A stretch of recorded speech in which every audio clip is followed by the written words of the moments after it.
Salam sejahtera Malaysia. Selamat datang ke channel Fels Lifestyle. Info padu, info hangat disediakan di dalam channel ini.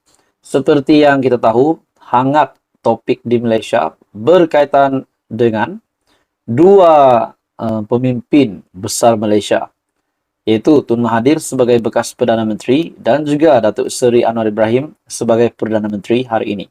Saudara-saudara, berkaitan dengan siasatan yang dilakukan terhadap Tun Dr. Mahathir Mohamad, berkaitan dengan siasatan yang dilakukan terhadap bekas Perdana Menteri dua kali tersebut, banyak cakap-cakap bahwa siasatan itu adalah bermotifkan politik. Namun, akhirnya Datuk Seri Anwar Ibrahim sekali lagi bersuara dan membuat pendedahan yang pasti mengejutkan ramai, terutamanya kepada Tun Dr. Mahathir Mohamad sendiri dan kepada seluruh keluarga ataupun kroni Tun Dr. Mahathir Mohamad serta penyokongnya. Nah, saudara-saudara, dalam satu artikel melalui sinarharian.com yang bertajuk Siasatan Terhadap Tun M Profesional Tiada Unsur Politik. Kenyataan ini dari Perdana Menteri Malaysia sendiri, yaitu Datuk Seri Anwar Ibrahim. Datuk Seri Anwar Ibrahim menegaskan kaedah siasatan ke atas bekas Perdana Menteri Tun Dr. Mahathir Mohamad oleh Suruhanjaya Pencegahan Rosah Malaysia ataupun SPRM dilaksanakan secara profesional tanpa ada unsur politik. Perdana Menteri berkata, arahan beliau sangat jelas, yang mana badan penyiasat perlu melaksanakan tugas berdasarkan fakta dan mengikut lunas undang-undang. Katanya, jangan pula dipersoalkan. Apabila disiasat oleh badan penyiasat sama ada lembaga hasil dalam negeri LHDN, SPRM, Bank Negara, dan Polis Diraja Malaysia, ataupun PDRM. Dalam artikel ini lagi, kita kena lihat kepada fakta jika ketika memegang kuasa, kita menggunakan kuasa itu untuk memberi kontrak kepada anak pinak, ahli keluarga dan kroni, serta mengkayakan diri. Jangan dipersoalkan siasatan dan katakan ini tomahan politik. Wow. Bagi saya, sekali lagi, Datuk Seri Anwar Ibrahim dengan satu pendedahan yang pasti membuat Tun Dr. Mahathir terima kejutan besar. Saudara-saudara, melalui kenyataan ini, sedangkan kekayaan itu tidak dapat diterangkan dengan jelas berapa banyak, malah pengedaran wang berlaku secara berleluasa, katanya di Dewan Negara pada Isnin. Perdana Menteri menjawab soalan Datuk Kesavadas Achutan Nair yang ingin mengetahui sejauh manakah SPRM serius untuk menyiasat segala perilaku rasuah dan salah guna kuasa yang membabitkan bekas Perdana Menteri keempat dan ketujuh. Sabtu lalu SPRM memaklumkan akan meneliti unsur kesalahan rasuah berhubung dakwaan isu pemberian kontrak gentian optik RM214,2 juta kepada syarikat yang dikaitkan dengan bekas Perdana Menteri Tun Dr. Mahathir. Tambah Anwar, ahli Dewan Negara, sepatutnya bertanggung jawab dan mengambil sikap yang sangat positif dalam hal tersebut. Nah, saudara-saudara, tuan-tuan dan bapak semua, akhirnya Datuk Seri Anwar Ibrahim membuat kenyataan bahwa siasatan yang dilakukan terhadap Tun Dr. Mahathir, siasatan yang dilakukan ke atas bekas Perdana Menteri oleh SPRM adalah secara profesional tanpa unsur politik.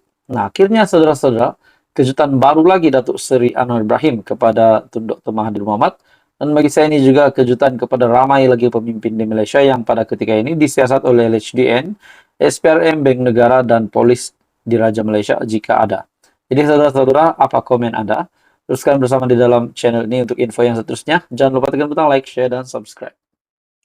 Salam sejahtera Malaysia, selamat datang ke channel Fels Lifestyle. Saudara-saudara, tuan-tuan dan puan, terima kasih kerana memilih channel ini untuk mendapatkan topik-topik panas politik di Malaysia dan topik-topik hangat di Malaysia pada hari ini.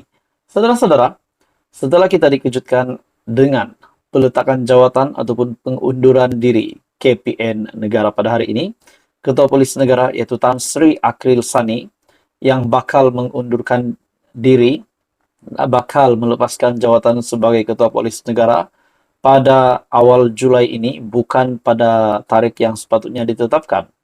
Pada akhirnya banyak cakap-cakap, siapakah yang bakal menggantikan Ketua Polis Negara? Siapakah yang bakal menggantikan Tan Sri Akil Sani? Pada akhirnya terdapat beberapa nama yang sedang hangat diperkatakan yang bakal menggantikan Akil Sani sebagai Ketua Polis Negara. Nama tersebut adalah Ayub Han. Nah, itu adalah nama antara nama yang disebut-sebut akan menjadi ataupun menggantikan KPN hari ini, yaitu Tan Sri Akil Sani. Dalam satu artikel dari Sinar Harian, Razarudin Ayub Han bakal terajui PDRM.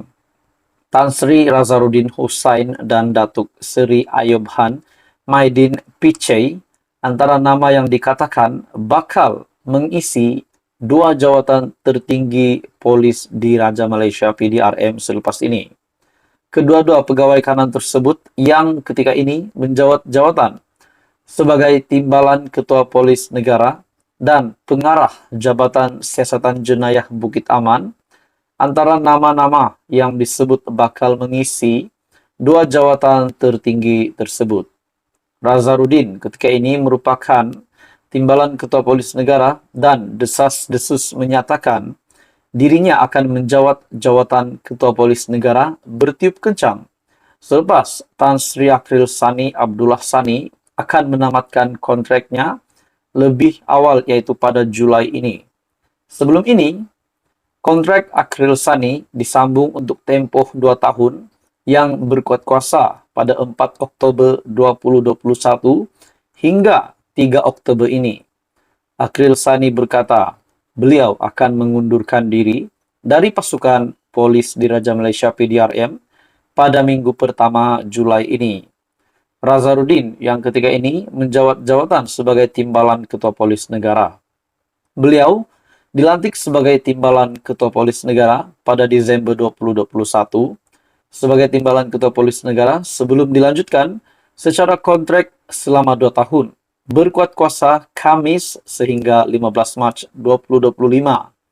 Anak kelahiran Dengkil, Selangor itu memulakan tugas pada tahun 1984 di Jabatan Siasatan Jenayah JSJ Kontingen Kedah sebagai pegawai penyiasat dan meneruskan khidmat di jabatan tersebut sehingga tahun 1996 dengan pangkat penolong penguasa polis ataupun ASP di daerah Muar Johor.